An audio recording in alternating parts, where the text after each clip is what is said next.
Welcome. This is MoneyHeart, where we explore the emotional side of money. I'm your host, Camille Diaz, and today we're discussing valuing the performing arts. My guest is Diana Christine, also known as Diana Easter. She's a professional competitive ballroom dance instructor for the past 14 years, an award-winning choreographer, an adjunct professor of specialty dance at the University of Tulsa. She just graduated during the pandemic with honors with 2 associate degrees in theater and liberal arts with a focus in musical performance. Diana, welcome to MoneyHeart. Thank you for having me, Camille. So glad you're here. You've been involved in the performing arts for a really long time. How did you first get started? So I'd have to say that my love for theater started when I was very, very little. I didn't really know anything, but with my grandmothers, we would watch old movies together, like old Disney movies, and where the music was just absolutely amazing and make you want to sing. And so I would start just acting and choreographing in my bedroom or right there when the movie was going. And then I remember one of my grandmas took me to a chorus line. I was very small, probably too small for that musical, but It stuck with me so much. So that began the whole love of theater. And when I was young, I used to watch at the end and even at the beginning of old movies, I would look at the titles and I would look at who the people were. First it started with the actors. And then it went to the music, and then it would be like, oh, these are the same names. And then it would go to costume designs. And I was little reading these things, and it just caught my interest at just seeing the same names pop up. And then I would just watch those or fall in love with your name up there. Say again. Did you want to see your name up there? I don't think so. No, I enjoyed seeing specific names. Like if I saw Angela Lansbury, I'd be like, oh my gosh, it's Angela Lansbury. Like I would look for that name, or I would just be very surprised at other names that would pop up. So it wasn't looking for myself so much as I was looking for people I admired, directors I admired, musicians I admired, actors I admired. And so I would get excited when I would recognize somebody. So that's where it started, I think. And then when I was little, I took some dance classes, little didn't really matter too much, but I was involved in elementary school in, it was like an advanced placement class for English. Like I remember being in like the 4th and 5th and 6th grade. Sure. And with these placements, there were competitions where you could do poetry readings. Uh-huh. And so I would compete in poetry, and it wasn't my poetry. It was, Shel Silverstein. It would be, Shakespeare was one. I did Brutus's, the Julius Caesar. Oh yeah. The Julius Caesar thing. So it started there, and then I started winning blue ribbons, and I was like, yeah, that's cool. And then in middle school, I got into the advanced placement theater department, where you had to audition, and then you got to just do everything. You got to perform, you got to do tech, you got to create your own stuff. Right. I've always been very much involved in the theater, and especially with one of my grandmas. I mean, we'd go see shows together. We'd watch, like I said, we'd watch musicals and old movies for a long time. Let me see. Where am I on my path? Okay, so then I picked up swing dancing in high school because we used to have live bands that would come. I was at an outdoor school in South Texas. Yeah. And it was kind of an outdoor, so you would walk to each class. But my school in California was like that too. It wasn't all in one building. You have to walk outside. Yeah. Mm-hmm. Yeah, you walk outside. And so during sometimes like around homecoming, they would pay bands to come and play and entertain us during lunch. And so me and my friends during lunch just started swing dancing. We had never been taught. We just started just flowing with the music and flipping each other. And then it was like, oh, this is a thing. And then I was trained in ballroom dance in South Texas. They were hiring teachers, will train, and we went through 8 weeks of training, Monday through Friday, 10 a.m. to 5 p.m. every day, like Monday through Friday. And you had to do it for 8 weeks, and you would learn the boys part, the girls part. You learned everything in 6 major dances. So then I started teaching, going to competitions, doing shows. Actually, I started doing shows first, like showcases were first. Then competitions came later. And from there, anytime a coach was available, anytime I could attend a workshop, I would jump on that. I would spend the money. I would just put it back into my training. And so that's what I still do that. I still spend money on my training. And if it's a well-known coach, like if they are current champions, judges, I train from the best in the world, and I pay top dollar for it because they are worth it. And it's a write-off. That's right. It is. It's write-offs. Yeah, it is. I'm putting back into my training because I'm going to teach this stuff. I want to be good. Right.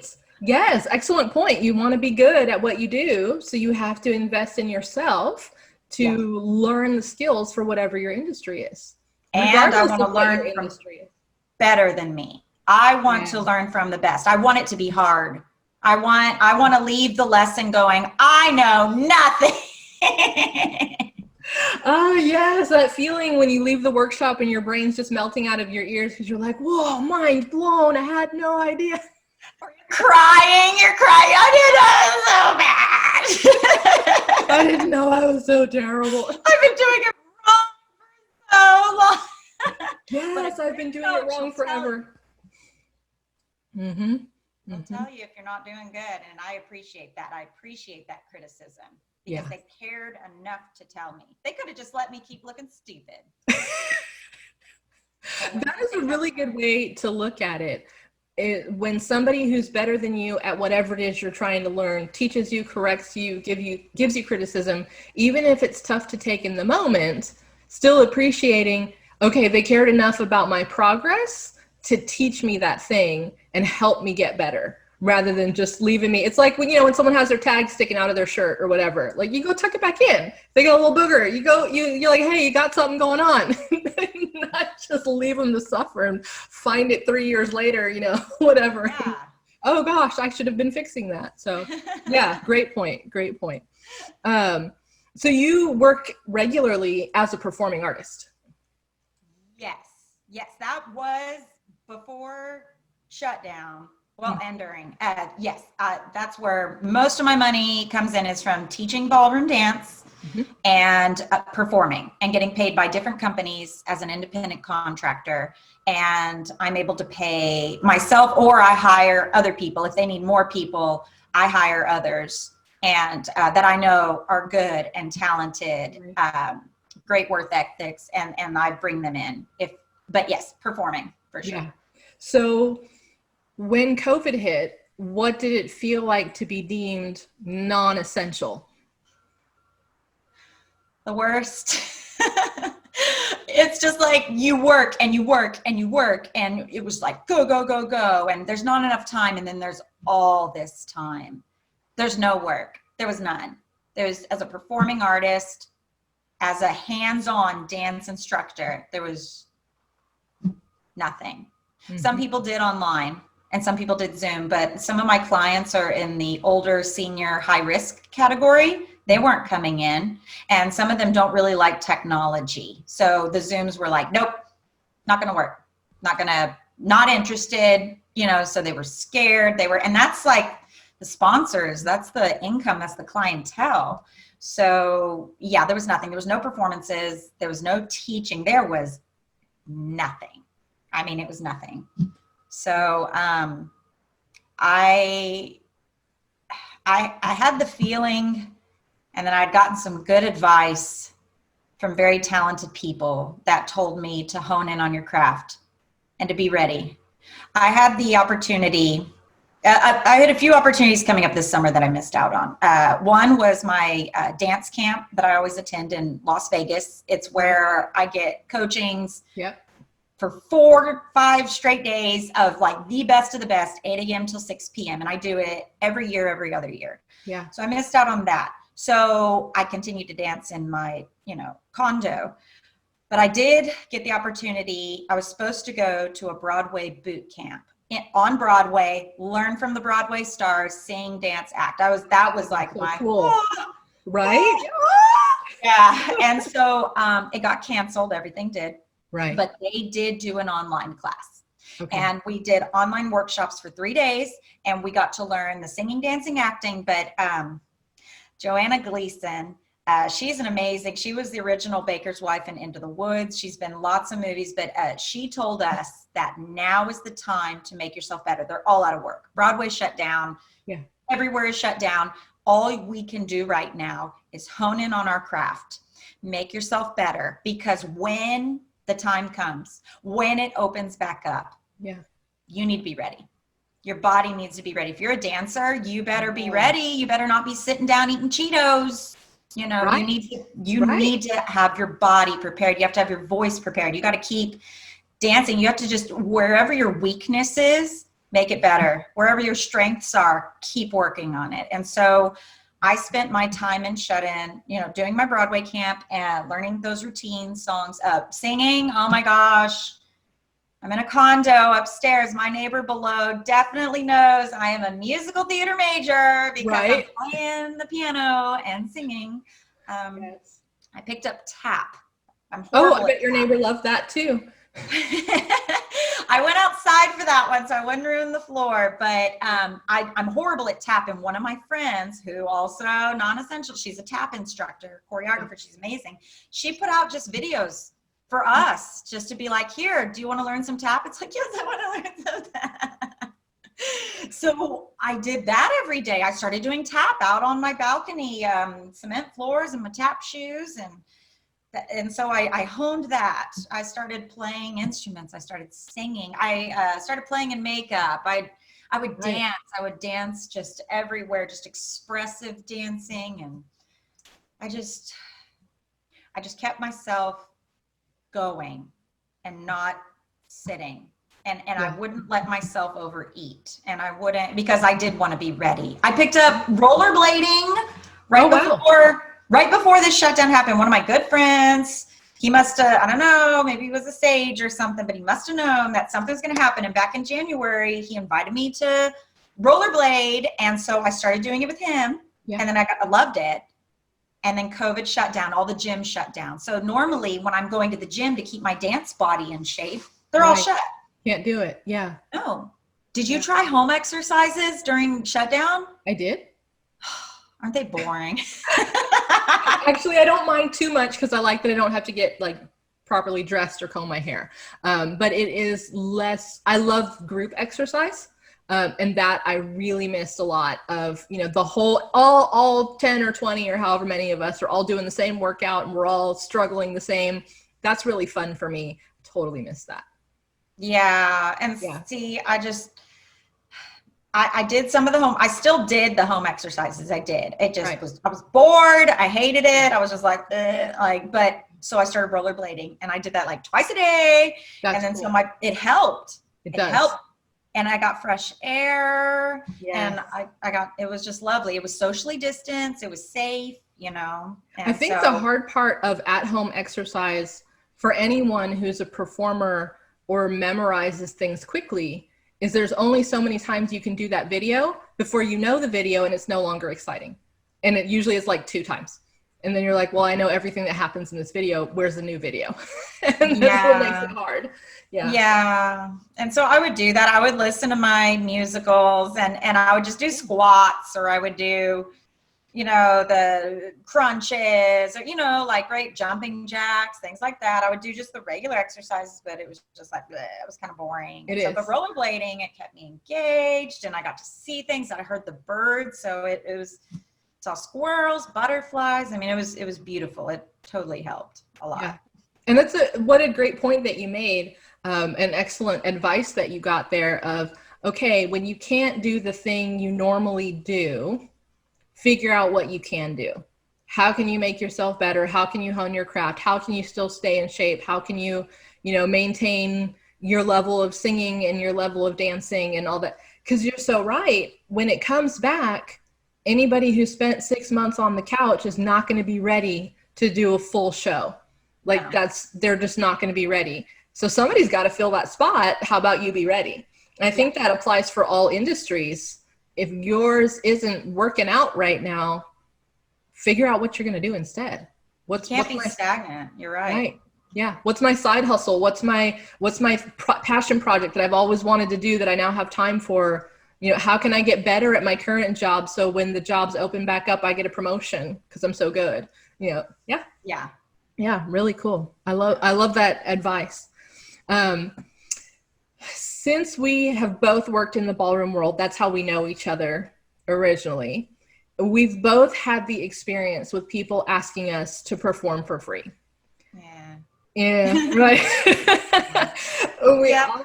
We often get people saying things to us like, well, could you just come perform at my party? It would be really great publicity for you. And I know that first thing I think is, are you going to tell everyone at that party that it was $150 to hire me? Or are you going to tell everyone at that party, hey, I got them to show up for free. And then the publicity I just got was, hey, I show up for free. So how do you typically feel when you're asked to work for free? Do you see this happening a lot in the arts?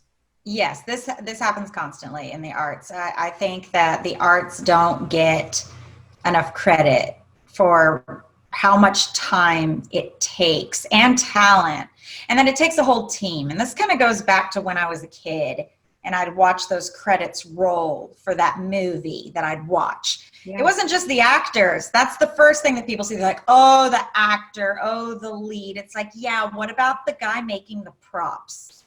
Right. What about the lighting designer? Those guys got paid. They didn't do that for free. That took their time, that took their talent, that took their education. Same with the dancers. Dancers, yes, they ask all the time. It's great publicity. Oh, you should come do this. It's like, yeah, do you want to come supply, let me go to a restaurant and come supply food for my party and just say, oh, it's great publicity. I'll tell people this is your food. Or maybe I'll go to the doctor and say, oh, but it's great publicity if you make me better. Maybe you can just heal my ailment and make me better. All those hours you spent in college and your medicals and your time, it's good publicity if you just treat me for free. Yes. I'll tell everyone, and they won't. No. So they say they will, and it's good publicity. But if nobody is saying what you are doing, that's not publicity. Yes. Especially like right now, I'm in my makeup, I got my teeth, this isn't Diana. If I'm in full costume, same with ballroom, it's like I look completely different than, when I'm just going to the grocery store, rollerblading in the park. Yeah. So, doing things for free, it shouldn't, when I've put so much time, money, and effort into what my craft and what I do, that's what you're getting. That's what you're paying for. You're paying for my expertise. In the beginning, sometimes musicians and dancers and performers have to do things for free to get noticed, to get known, to get opportunities. But that's usually part of the learning curve. That means that you haven't done your craft long enough to get paid for what you do. And so it's a learning experience. But those that have put in the time and the education and the hours and the costumes and the makeup. So this outfit that I'm wearing right now, it costs money. I had to spend money to put this together to perform at your gig, at your event. Yeah. Stage makeup, any makeup. Oh gosh. You're a girl, your makeup looks fabulous. I bet that wasn't dollar store makeup. It was not. You're correct. It was and not. It shows. It's beautiful. You have lovely highlight. You have lovely contour. The lips are just fabulous. That costs money. Right. And you say about my lips, there's 4 different products on there. It looks great. You know, looks like one color, but no, I blended it from, okay, this tube and that thing and the other. So it is more than what it looks like. I didn't just pop a lid open and, you know, and stick it on. I like how you said that. It's more than what it looks like. I think that is the main thing of performing artists. They didn't just wake up one day at like a movie star and just, oh, I can act now. It's like, no, they put in time. They went to college. They went to conservatories. They had teachers. When shutdown happened and people were on their couch with Cheetos and being depressed, they were all watching Netflix. They were all watching movies. And it's like, do you realize that during shutdown, these non-essential employees were keeping you entertained? We were keeping you entertained during shutdown, and nobody realizes that. They see just the actors. They don't, and even then, the actors got paid, but the behind the scenes people, the choreographers, the lighting, the props, the vocal masters.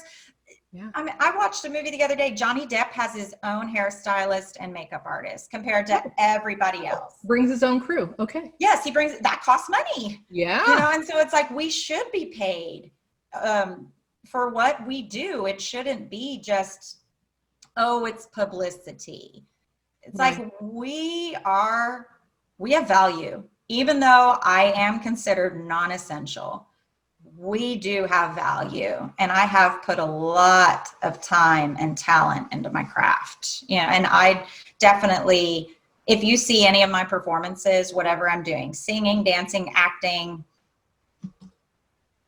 I deserve to be paid. I definitely do. Yeah. I've studied it. I've spent my own money on it.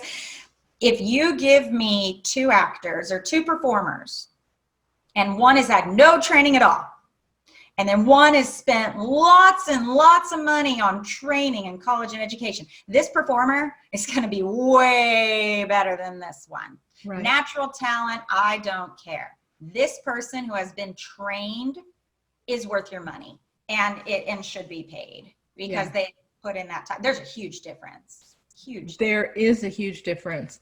And I think we might forget that difference because the better someone is at their craft, the better an artist is, the more effortless it seems. You are absolutely right. You have hit the nail on the coffin. It's for Dracula. That's right. So, because, you know, you think about someone who sits down to play the piano. They've probably, if it sounds like they just heard a song and you're like, hey, can you play blah, blah, blah? And they're like, yeah, I can play that. And they just play it.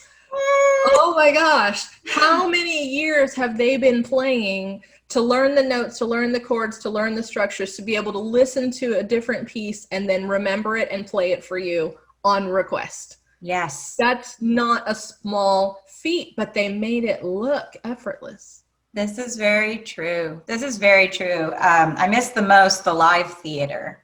Not only was I performing in those and making money, and my friends as well, but it's like that was my solace. But if I go to the theater and I cry because the music, because the lights, because the script, the writers, I forgot I was doing a lot of that during quarantine. Yes. And it's the writers that if I'm able to cry, if I'm able to get really angry at somebody on a screen in a live performance, that took talent. You can't just do that. It takes talent. Those characters that we love to hate, you know, every show has that character that you're like, oh, that guy, you know, you just hate that.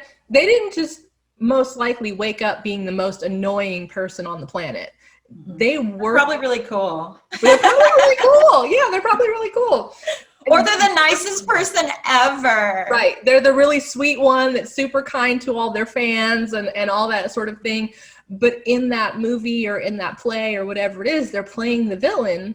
So they're really good at playing the villain. And you just have that visceral reaction of, oh, that person's driving me crazy. It's because they practice that. It's because they know that person should be paid. Yes. That's what should be paid. And that reminded me. So if you don't mind, can I backtrack a bit? Absolutely. So when I was non-essential during COVID and during shutdown, I couldn't teach dance. Right.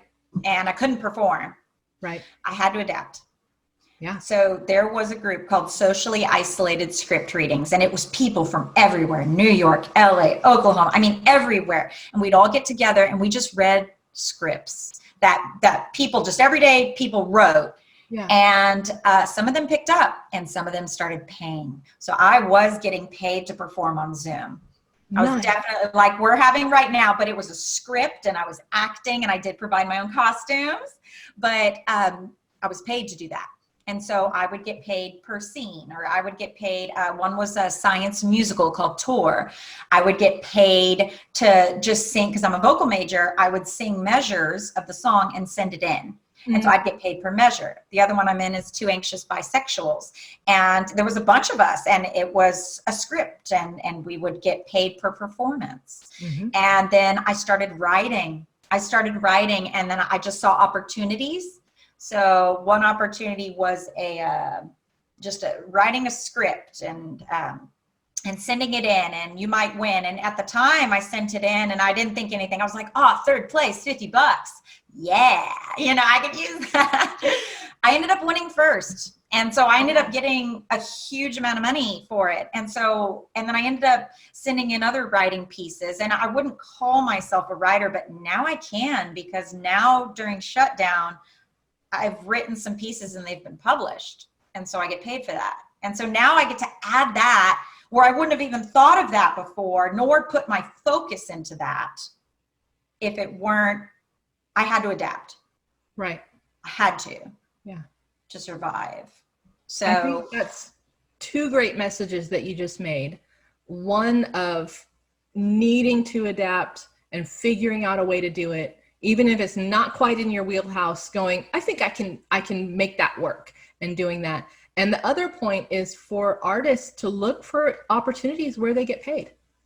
Yeah. I think sometimes when people choose to become an artist, they might have that mindset of, this doesn't pay well.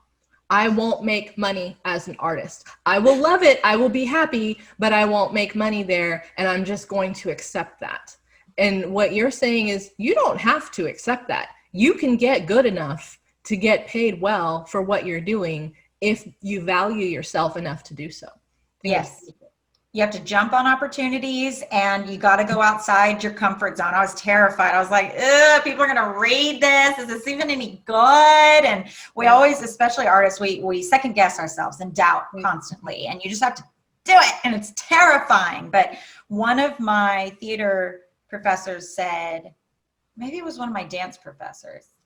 They said, if you're scared of something, if you're scared, like stage fright, about to go on, and you're terrified, to switch your mindset to, instead of saying, I'm so scared, I'm so excited. Yep. Because being excited and scared are kind of the same thing. They so are. If you can refocus and put yourself to, I'm excited, then that, then good things happen. You never know. You never know. You never know. And biologically, it is the same mechanism. You're getting the same chemicals that your body is producing, whether you're scared or excited. You get the same rush, the same, everything happens the same inside your body. It's all what's happening in your brain if you think scared or excited.